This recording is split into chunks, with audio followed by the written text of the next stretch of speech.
Welcome back, everyone, to another reaction for Maul, Shadow Lord. I'm Alexis, joined also here by David, of course, for Red Spotlight. We have been covering all of the episodes because there are only 10 and because they're doing 2 in a week, even though it's been feeling like 1, really. It's flown by, and we're pretty much already at the end. Today, it'll be the reactions for episodes 7 and 8. And look, I gotta tell you, I mean, I feel like we've been having a pretty decent time. We're entertained. I do think a frustration is the pacing just seems to be the big issue here so far, as far as like what they're choosing to spend most of their time with. They do make up for it, I guess you could say, with spectacle, but I do think that I don't know. I it's good, but I'm not necessarily getting the feeling that this is great really just yet myself. And I don't think that's gonna change, to tell you the truth, David.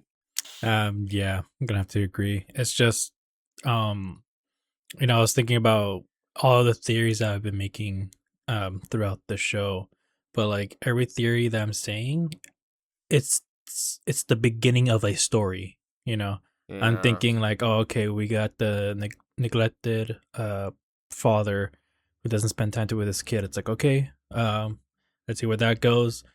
They're not doing much with it, and then we get the kid calling the mom, who we find out is working with the Empire, and I'm like, okay, cool. We're gonna see him struggling between both sides or something. That goes out the window. The fucking Empire is at his door and all that, and it feels like it's probably going to affect him, thinking, oh, the Empire is bad.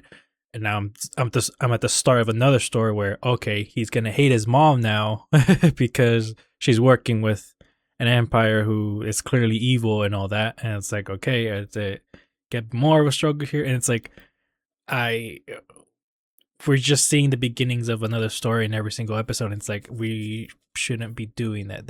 We should be kind of beginning in the middle of it, which we literally are. And yeah, so there's some issues here. So we'll see how these episodes go. Maybe it'll get me excited. Let's not waste any time and get straight to it.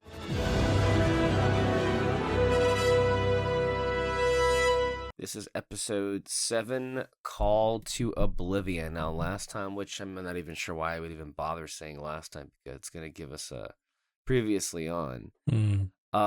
Which, it's novel for TV, I guess, but I'm not sure we need the previously on. But especially with how they chose to roll it out, personally, But yeah. Who is this guy? You trust him? Don't trust anything he says, okay? Maul is not our friend. He's a murderer. Then why are we following him? Because so I guess I wanted to see how this I really want to see just what happens next, because I'm not really quite sure exactly. Ooh.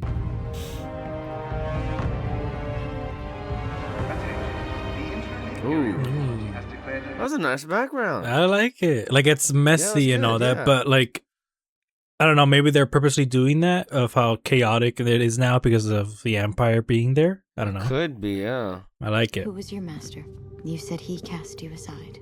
His betrayal was devastating. Is he still alive? Unfortunately.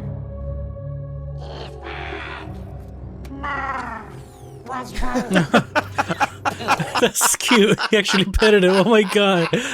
Oh my god. Okay, you know what?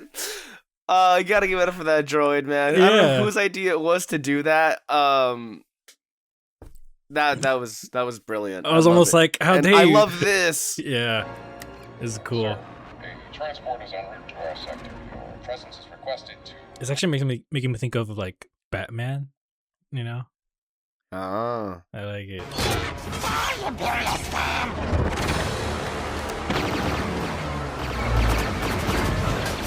I don't know, best character on the show. I know.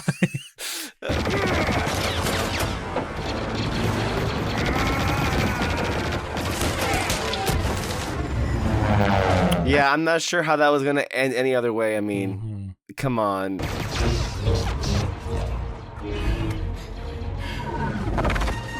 So what are you gonna do here? She gonna go? She gonna stay? I mean, that's tough. Hopefully, with the chaos, maybe her master and the detective, the captain, will find them. But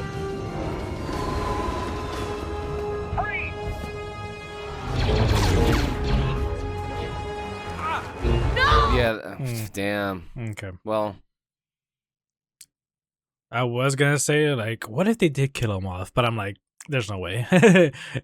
Even for a Maul show, I don't think they would do that. But I mean, getting caught is also fine.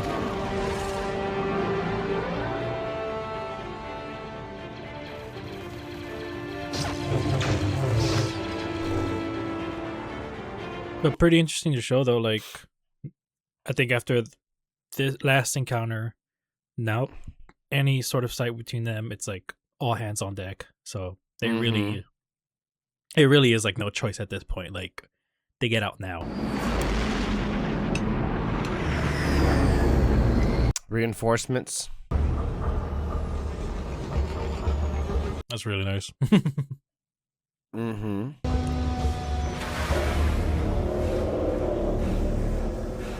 Do you recognize that guy? Yeah. Okay. He's only been. I think that's the one that Ahsoka kills. Yeah. In Tales of the Jedi, was it? I think that's what it was In the called. Ahsoka book. Years ago. Yeah. It never added up to me what they said about the Jedi being traitors. Not from what I saw. That means a great deal. Thank you. Well, about your son. Yeah. That's not, well, hold on to those words, because he ain't gonna be too happy about what happens next. I need to talk to Two Boots. 2B0T. 2B0T. That's funny. I thought it was literally just because of the boots that he wears, but that's. They were not in compliance with Imperial procedure, but that is irrelevant right now. Why are you here? Why have they placed you in binders? Return to your station, droid. This must be the dumbest droid. I'm sorry, like, I want to like him, but I've never seen any droid in Star Wars be not just a liability, but just actively not just causing harm, and him being so aloof. It's hilarious. I mean, there are a lot of people that hate on C-3PO. I don't really understand why he has such a loathsome personality. Is this what people think C-3PO is? Because if that's the case, maybe I understand that hate, but I don't think C-3PO is far more entertaining and enjoyable than. I mean, I'm sorry. I'm not saying that Two Boots is like not pleasant. It's just that he's actively just now, like, we're like 7 episodes in. Do you not see how you've caused your best friends the absolute most harm? This will be no better off than when we. If you're not careful, it'll get worse for you. If you're gonna be bitching about fucking, is he even a Mando? I don't. I really don't know. I want to say no, but Since you claimed the throne of Mandalore, I have followed you without question. But But I fear she is clouding your judgment. you've seen her fight. You know what she is capable of. I also see her allegiance. It's to her master. Allegiances can be severed. So there are Mando commandos, but they're coming across as more of a work for hire situation, not part of the whole blood code, if you will, of like honor. Because remember, a lot of the Mandos were honor bound because he defeated Pre Vizsla, he took over Death Watch, and then after that they usurped the throne from Duchess Satine, and therefore he ruled all of Mandalore. I guess since that fell apart, I mean, it does make sense for, I guess, more mercenary types to be in the mix here, but Maul would be like, hey, maybe it's time to take care of that one, because he's like not shutting the fuck up about money, and we can't have this around. That being said, they are in a tight spot.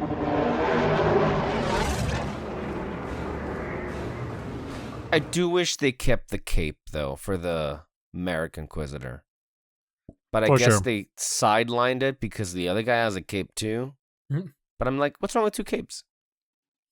Yeah, I think it would have been fine, both of them.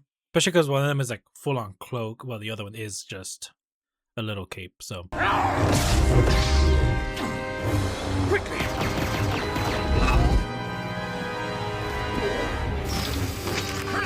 Ooh, this is not the time. This is not the time for this to happen. Which I guess good. I mean, if he's weakened, I don't think he can kill them technically because of timeline problems. So I mean, I guess now you know where this fight ends. But that's how Star Wars always operates. It's like, oh well, shit. This guy has to die over here, and that guy has to die over there. Anyway, I mean, it's fine to know like that they're all gonna be alive after this, but it really is. I much prefer having the curiosity of like how he's gonna get out of this rather than just like, okay, well, one of them's gonna die. Oh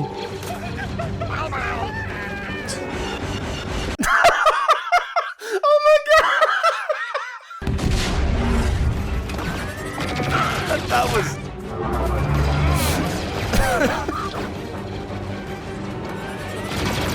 Oof. Okay, I'm really gonna find it hard to believe that they all make it out of this. Hey, don't you forget Ahsoka? Don't you forget so Ahsoka? bad.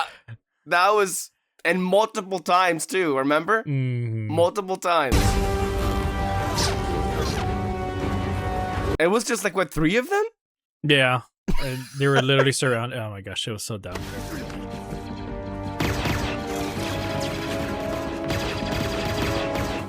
Look, the reality is this: they are outnumbered, but we're talking about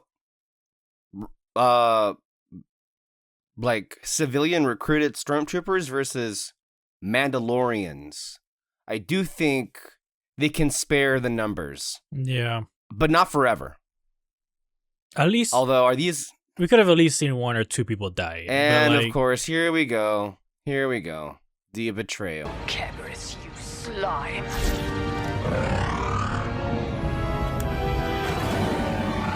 I got at the very least one of them should have died, and then they make that decision of. Oh wait, there they are. There it is. There Okay, there. Okay, good there enough. We go. Good enough. Fuck it. Right on cue, David.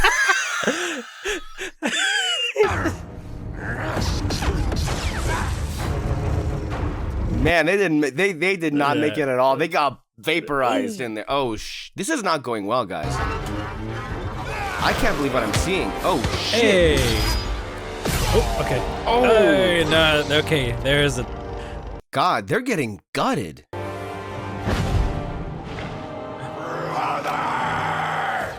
How does he get out of this? It's done. It's over. Mm-hmm. If the others were nearby, I would have been okay with it, but yeah, I have no idea. I love the way the lightsaber looks when it moves. There's no surrender for you. The Emperor wants you dead. Likewise. Oh shit! Okay.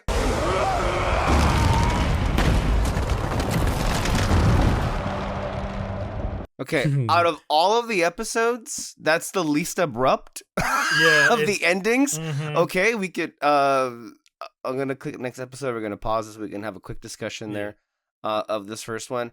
I'll say, look, that was one of the best paced episodes so far of the entire series. In part because it kept things moving along quite nicely. I think by and large, you can say, look, I suspect that when we finish this first season, I think a large critique of the show is going to be that it took way too long to focus on maybe focus is maybe the word that I'm looking for as far as like what it wanted to divvy up most of its time with, because I do feel like there were some episodes where we were kind of just like, going through the motions. There maybe was 1 or 2 where it was focusing a bit more on Devin and Maul, maybe 1 or 2 where they was focusing a little bit more on Lawson. Although the ones that were more focused on Lawson, I didn't quite feel as if things were moving forward the way that they should have been. Overall, I think there are some, great critiques to lay at the feet of the show. But so far, when it comes to just pure entertainment and pure spectacle in, I think, the simplest of ways, they've been delivering so far, in showing us the things that Maul can do best in very exciting ways. And I feel like this episode was a great showcase for that. And I will say, I'm a little bit surprised as to where that ended. As you were saying, because first of all, that was it felt like most of the episode was like an action set piece because it just kept moving and moving and moving. Mhm. But especially when we get to the Maul's team encountering the Empire's ambush, that was not something I was expecting at all. And then as we were, look, they held their own for quite a bit of time, but then you were already kind of like going with the whole like, well, it's like at this point we need to start seeing some casualties because it's kind of like we can't just buy that they're all surviving. But hilariously, as you were saying, they were biting the dust one by one, and there were some pretty satisfying deaths, and they were believable as well. Kept the suspense going. Maul legitimately lost, and this I feel like maybe for some people, like, what do you mean Maul got beat by 2 Inquisitors?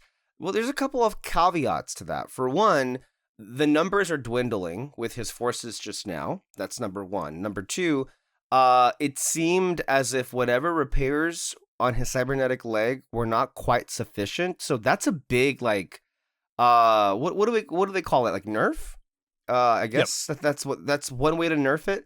And then the other thing is this, like, I feel like there is a degree of separation that people don't quite understand yet. Like, these Inquisitors are not as weak, I want to say, as the Inquisitors we would encounter in Star Wars Rebels, which is about 15 years later.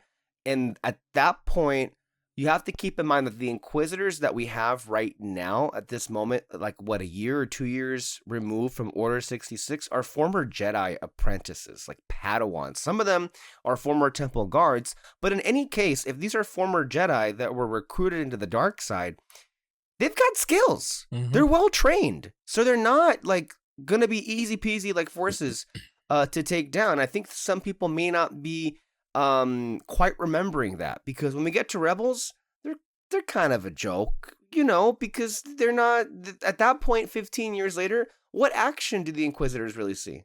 Mm-hmm. They're basically all but gone. Right now, these are the years where they're getting their, like, I guess their stripes, if you will, because there's, I guess, a lot of Jedi that survived the extermination, or but by then, yeah. That I feel like that's one of the things that people have to keep in mind. But it made for some thrilling action, I will say, and yeah, I mean, I don't know if Maul was legitimately like surrendering or if he was just stalling. It's kind of hard to tell sometimes with him, but I guess that was confirmation. Like, yeah, the Emperor specifically was like, "You best not leave this bitch alive. I've been trying to squish him for." years now, and he still survives. Anyway, and we're seeing, I think we'll focus it more on this next episode, but a bit of a turn there with Devon's psyche. I think she was so indecisive when the stormtroopers came about what she really wanted to do, and she feels obviously conflicted, and she feels very bad about the fact that I think Riley was captured in large part because of her indecision in that moment. But I think Maul is winning when it comes to that internal struggle either way, because as we saw when they were reunited, how, okay, you know what? Yeah, I'm sorry, Master, but we can't just leave after we've caused this mess. I'm going to help you, Captain Lawson. We're going to get your son back. And that already, we sensed the divide, but I think that confirmed where we're going to be going, which, I mean, we knew we were going to be going there. But so far, I think it's telling of that they've done such a good job of planting in the seeds, and I think we're now basically racing toward the finale from what I saw. But David, your thoughts on this episode? No, yeah, I agree with everything you said. I think this might have been the best episode, mainly because I liked some of the questions with Devon and the detective's son. He was basically like, "Who's this guy?" She goes, "Just don't trust him." Okay, following him. Like, yeah, he looks evil too. Like, we shouldn't forget that. Like, this is a bad looking guy. Oh yeah, especially like in this episode too. Like he looked super angry in moments and all that, and I was like, those are really cool moments. I don't know. You mean angrier than he usually would? 'Cause he angrier than almost always looks angry. Yeah, for sure. And then yeah, you point out Devin's like struggle with her indecision and all that. Like that's it, I really did like those moments. It's finally is. That's been my favorite thing about the show. I think the pacing between Maul and Devin's like relationship building has been the best part about the show. Yeah, it's among the better parts very easily of the show. And so it's really coming to fruition in this episode and all that. And I'm curious where it would go. I actually wouldn't mind if maybe it ended with her, you know. It'd be very interesting if she decides like, hey, I'm going with you, but my master's coming along. Like that would be an interesting decision. Keep him alive. Maybe next season there's always going to be butting heads and all that. Like he's going to be doing, Maul's going to be doing what he wants to do, but the Devin's master's like wants to try to get away from it and all that. I don't know. It can be some interesting stuff going on there. But if the master dies at towards the end of the season, I understand that too. That'll probably make sense. I'm hoping it's not by Maul's hand though, because that'll just I want to find it more interesting that like Devin makes the decision on her own that she wants to go with him and not be tricked by him. So we'll see where that goes. I agree with you. I'm curious to see how they do it this time, as opposed to other times we've seen potential apprentices betray masters. If that's what they want to do, or if he ends up getting killed in another way. Maybe the Empire does that. Maybe the Empire executes him, and then that's the catalyst for her going to the dark side. That could be one way that could do it as well. All right, well, this is episode 8, The Creeping Fear. Interesting. I also want to point out, while the previously on is playing, I do like the attention to detail about Maul legitimately feeling pain over one of his race being killed off. Because I think like the Night Brothers especially he is one. So I think that's something that's quite different about Maul compared to other Sith Lords when you think of like Vader or Palpatine, right? Like Maul seems to have more of a connection with the people who follow him than even Kylo Ren, even Vader and Sidious. It's like they're Sith Lords in that they don't give a fuck about like you at all. If you die, you die. That's what it is. Maul obviously is evil, but he seems to have an interesting separation from those other ones where it's like he does appreciate loyalty and he appreciates those who support him, like his what was it, Lady something, the main Mando that follows him. And you notice how if there were any other Sith Lord, she doesn't like to question him.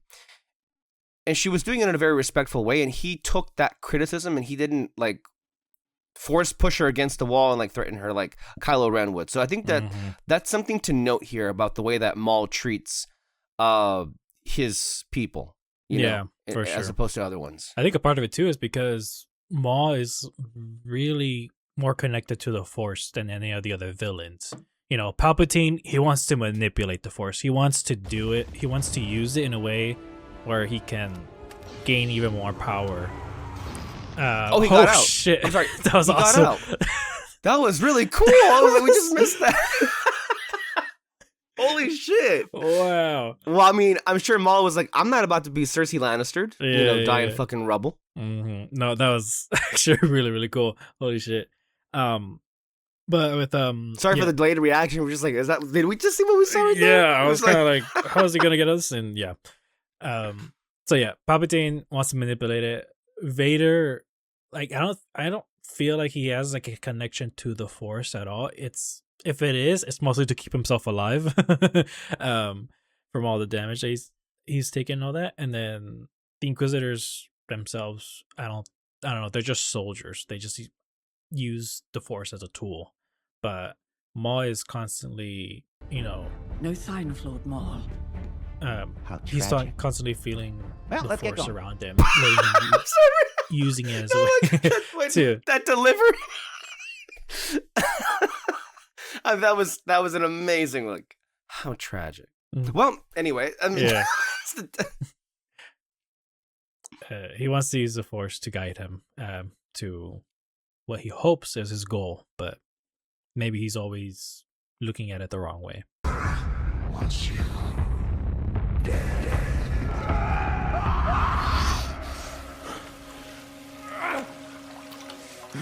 thing about what makes Maul a great character is that and this is why you have to keep throwing him up against a wall, because that's what makes him really riveting to watch, because he will always survive. Oh shit.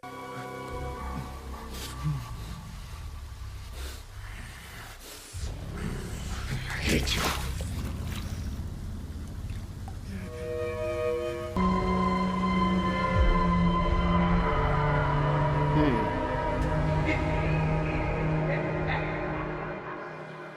Oh, was that Palpatine? It sounded like him. Interesting. Did they use the one from Rise of Skywalker trailer? That little laugh. I hope not. Let's not do that. We still have such scars from that moment. Oh my god, man. One of the most incredible reactions I think we've ever done was to that trailer. And we were just doing audio in those days, but holy shit, man. Oh shit. That's a bit of an entrance. Damn. Who are you? Bonus points for that. That's What a do you great want? entrance. I don't know anything. My Padawan and I will ensure that he gets to safety. I suspect we'll be fleeing the vicinity with haste. See if you can acquire a suitable vehicle. I don't know, man. If there's an Inquisitor in there, I assume the other one's there too. We'll see. This might be Two Boots' moment of redemption. Maybe he finally put it together. Yeah. That he got the other person killed.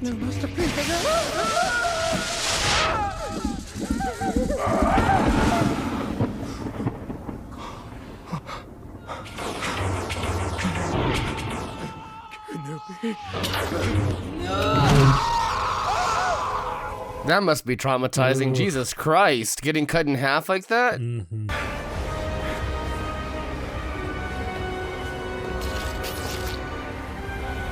You did this to me. You did this. That's creepy, man. Like, I just want to make sure, to the people who did the Ahsoka show, that's how you do it. Yeah. That's how you do a flashback with that way. Well, not really a flashback, but that's how you incorporate the past with what's happening in the present. I love that. That was the sandstorm of it, combining with, oh my gosh, I don't know. It's just so good. I don't know how else to explain it. Like that's the stuff one would hope to see when you do a show about Maul. So that's great. Oh shit.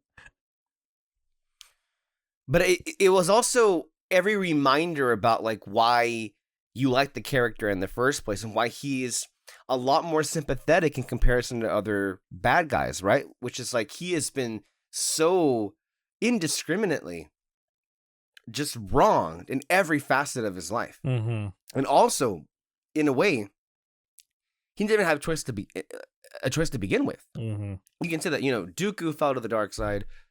Sidious is always just a bad guy. We can tell. And Vader, I think, had more culpability in his fall to the dark side. But Maul was literally snatched away as a young person. Yeah. I mean, to be fair, the Jedi do this too. But you could say they indoctrinate, I guess, in a better way. The Sith, you know how they are. Yeah. And Sidious is just a very unrelenting master. And I mean, it's just, for Maul too, like, it does suck seeing, like I was saying, like, it's creepy that he really uses his hate to keep himself going, like literally keeping himself alive. It's a superpower. Motivated. Yeah. And but it's also, I do find it tragic. It's like, what would happen if he just made the right decision? Like, if it just in that moment you went, I need to let go of this. Like, what would happen? But it won't. And I understand why, because we do see, I mean, you could say that he was going to be dead no matter what, but when he dies, we do see him, well, not even then. I don't think he ever lets go of the hate, even when he dies. Kind of. Like, I don't know. I think he says he will avenge us all. Mm-hmm. Still thinking about vengeance. Yeah. To the very last. I mean, and there's nothing wrong with that too. It's just that all of the decisions he had to make to get there is just what sucks the most, and like he could have still come to that conclusion, but do some good things on the side and all that. But no, instead, but in that moment though, where he's like, he will avenge us again, it's tragic because it's like he's wasted so much of his life. It's pretty much for nothing. Yeah. Well, not for nothing. Our entertainment. That's sad, but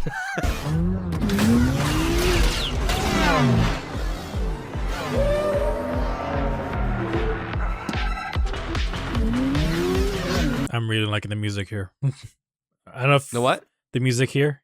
I'm really liking it. How did we end up with these two? They're Jedi, Two Boots. A key principle in avoiding detection is being inconspicuous. Yeah, well. Agreed, but a key principle to escaping is being able to do this. Nice one, kid. But these engines will not outrun that. I got a little bit too close for comfort. Mm-hmm. And don't tell me it's totaled already.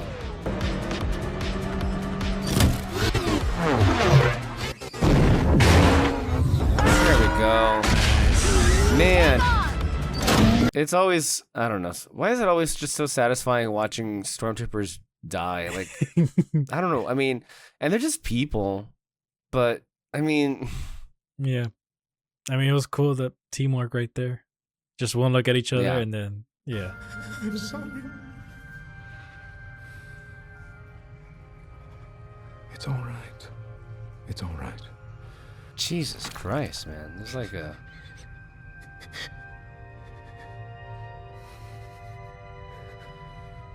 I won't let him do this to anyone else.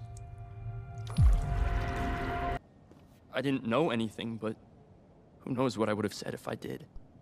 Fear is natural. We just can't allow it to control us. Come on. We're almost there. Now, what's gonna go wrong here? Because they're not gonna go off world, right? That's just can't happen. Mm-hmm. I feel like the kid. I don't know if the kid. Or the kid saw something, or does he have a tracker on him? Mm-hmm. Something's wrong. Lena, everything okay? Of course. The ship's ready. It's not exactly luxury, but it'll get you to Catalor. Great. I'll be there soon. You were right. She's been compromised. Yeah, you're right, David. Mm-hmm. I mean, it wasn't the kid, though. It felt too easy. Yeah. Where?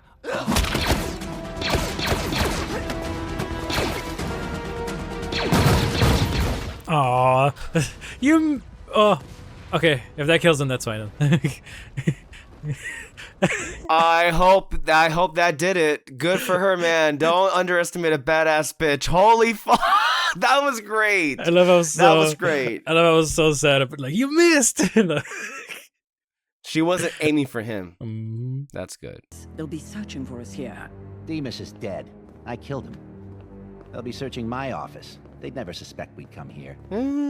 That might be true. That was a representative from Crimson Dawn. Dryden Voss requests an audience. Things are looking up. I want to say Dryden Voss. We know about him in so much as that was Paul Bettany in Solo. And we do see him very, very briefly in the Siege of Mandalore when Maul is making communicate with all of his leaders of Shadow Collective, where he told him to go into hiding. This was as he knew Order 66 was about to take place. And that's all we know. But then as far as where the show begins, I think it was confirmed in the first few episodes that he pulled away. Dryden Voss's Crimson Dawn syndicate pulled away, as well as the Black Sun and the Pikes and everything. So it's interesting here about this development with Crimson Dawn. Ultimately, I gotta say, I forget the name of the character, but things seem to be looking up here. Ultimately, I feel generally more favorable as far as with the show than I did at the beginning. I think these 2 episodes really won me over.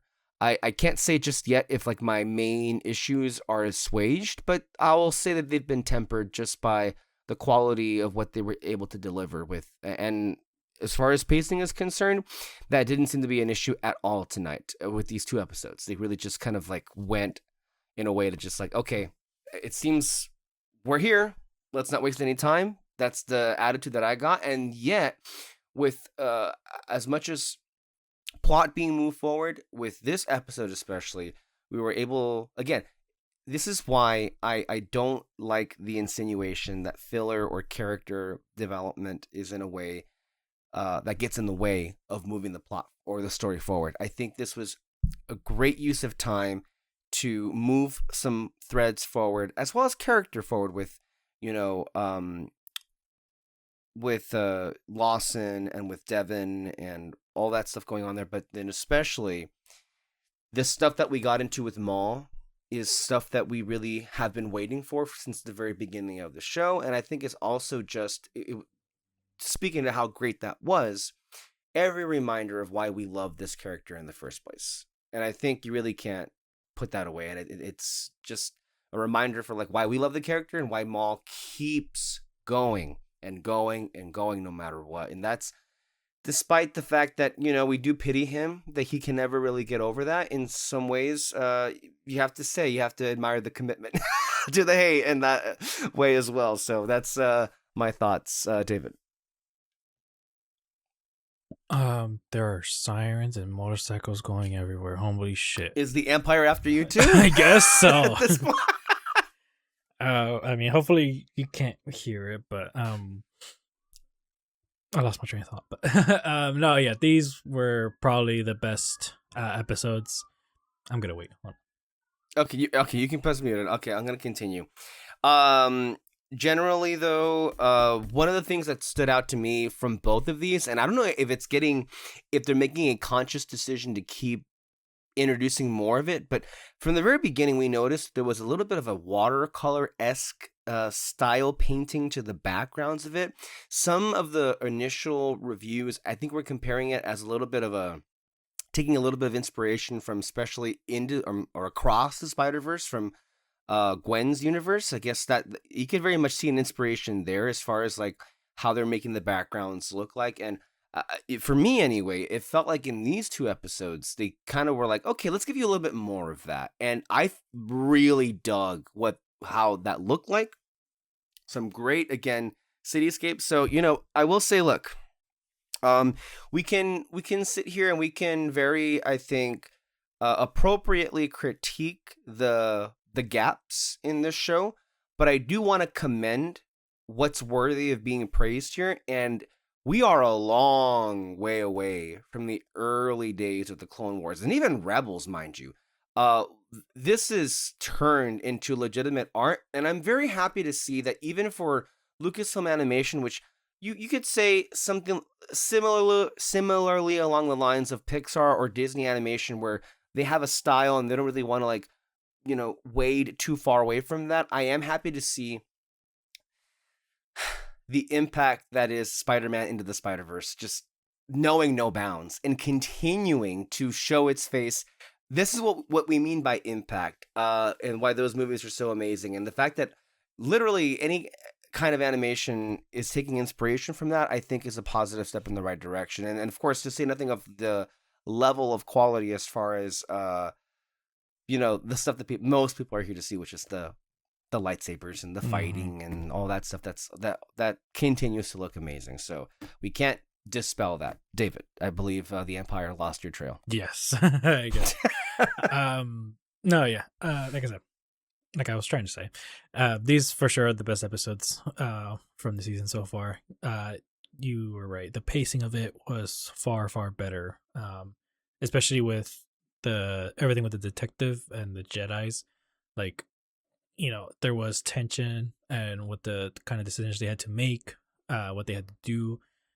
Everything about Maul was great. I do wish we would have gotten like those flashback moments sooner. Yeah. But I'll take it. I'll take it for now. I liked what it led to him, especially that line.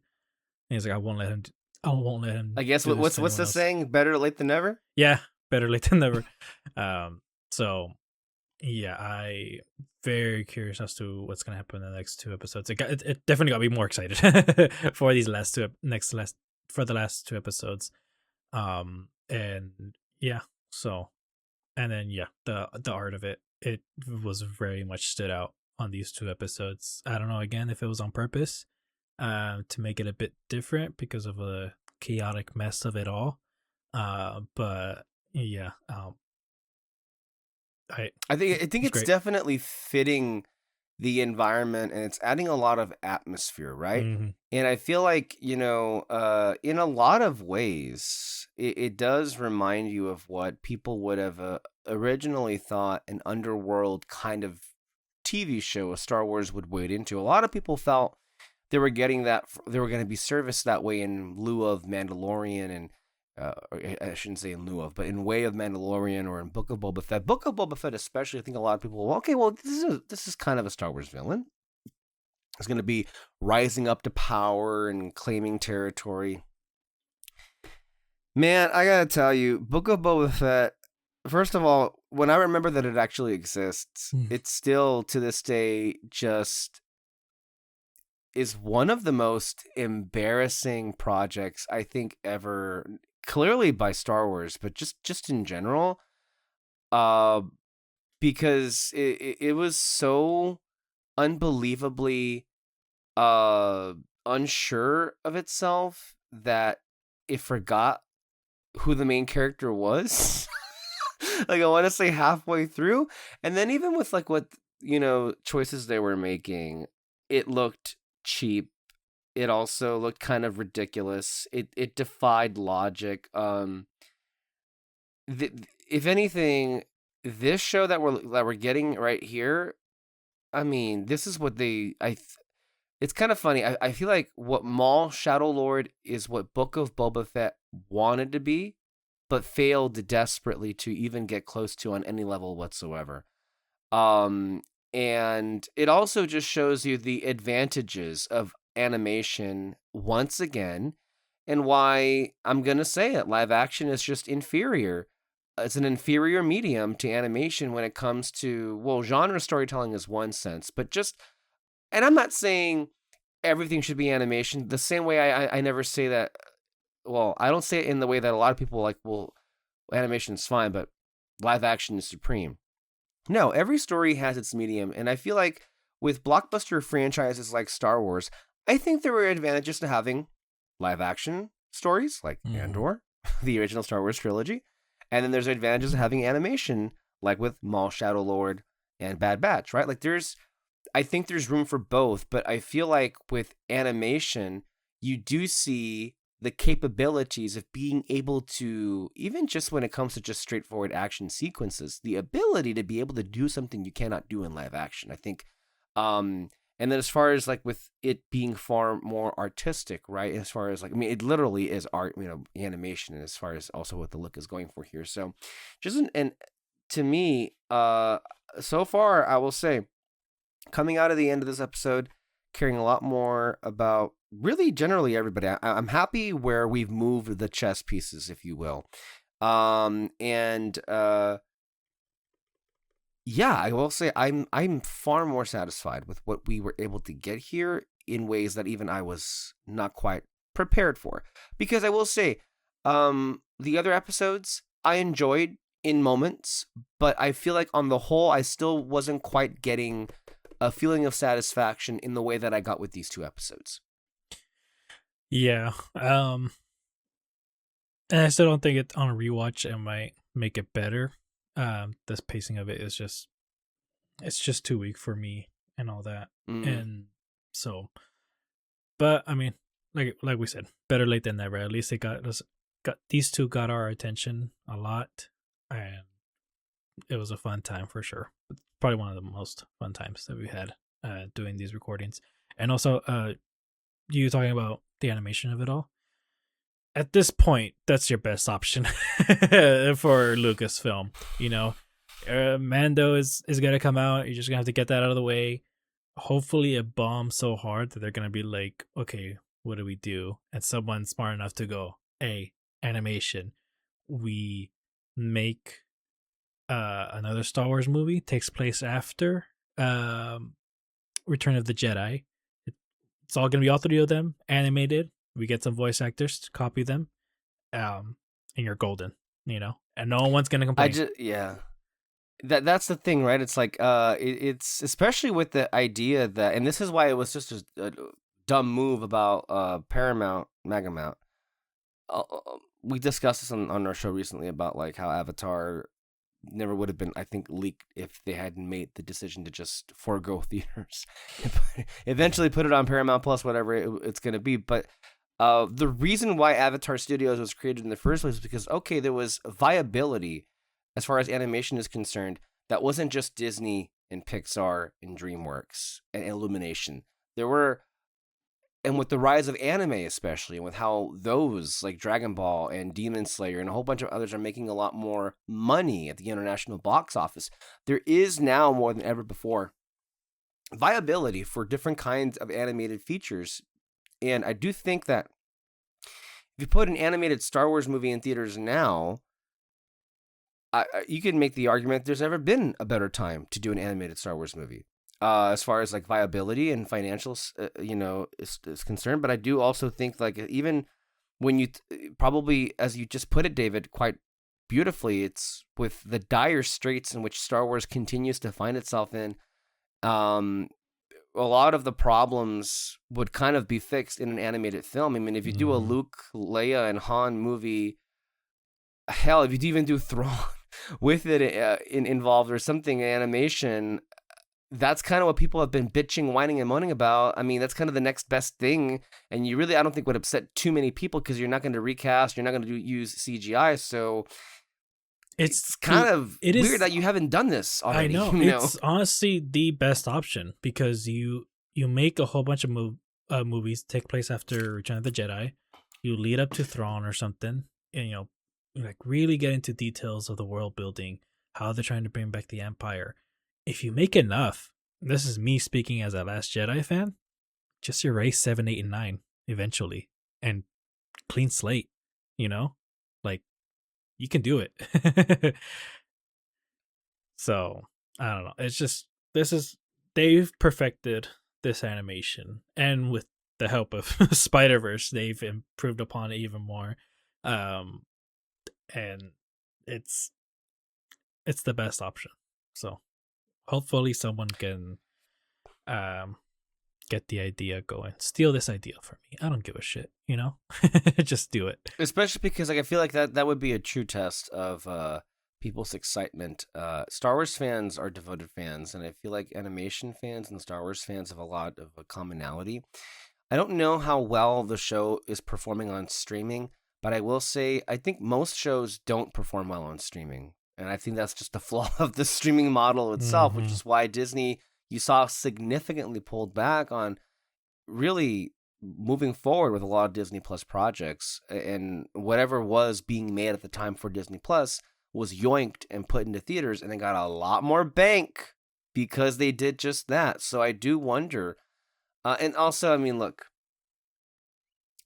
you have to just start realizing what a mistake it was for streaming to even be here. I mean, there are reasons to suspect, well, maybe this show wouldn't have existed if it wasn't for streaming. Okay, I grant you. Yeah. But on the whole, it's been wildly mismanaged and wildly negative for just about everybody involved. A lot of people, a lot of normies are going to be like, what happened to TV? What happened to seasons? This is what happened. Yeah. Anyway, I don't want to get on this tangent. We we gotta go. Anyway, we'll Well, come back here next time for the finale, guys. All right, that's it. Bye. Bye.